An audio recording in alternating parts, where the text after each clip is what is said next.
Толя в детском доме с осени прошлого года. Он представлял детскую организацию детдома «Я и мы» в конкурсе учреждений государственной поддержки «Родное мое Зауралье». В организации он помощник президента.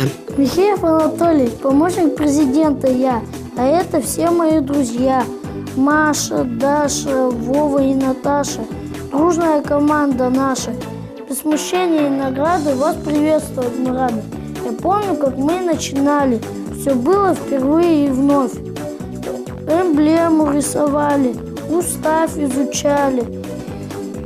И времени нет на любовь. Толина отличительная черта – подвижность. Ему хочется всегда много бегать, гулять на улице, играть в спортивные игры. Толя мальчик очень подвижный, активный, жизнерадостный, веселый, добрый очень, ласковый. Он у нас очень любит мастерить из дерева, конструировать очень любит, смотреть мультфильмы. И как любой ребенок любит очень компьютерные игры. Анатолия часто можно застать в библиотеке. Туда его тянет любознательность, желание узнать что-то новое. Он любит листать журналы, любит красочные книги.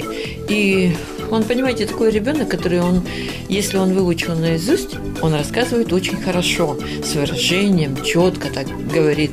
Он очень любознательный. Может быть, даже какие-то книги он не читает, но посмотреть он посмотрит обязательно. Со сверстниками быстро находит контакт, легко адаптируется в любой обстановке. Со взрослыми доброжелателен и к нему относятся так же. И хотел бы сейчас провести рассказ для вас. Все про жизнь. В каждой четверти для нас лидер пишет свой указ, как нам жить.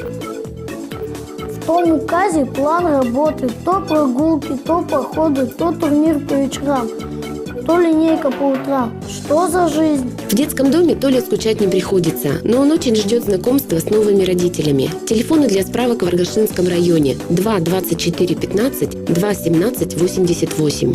Светлана Епифанова, Андрей Глазырин, Светлана Брагина, информационное агентство «Курган.ру».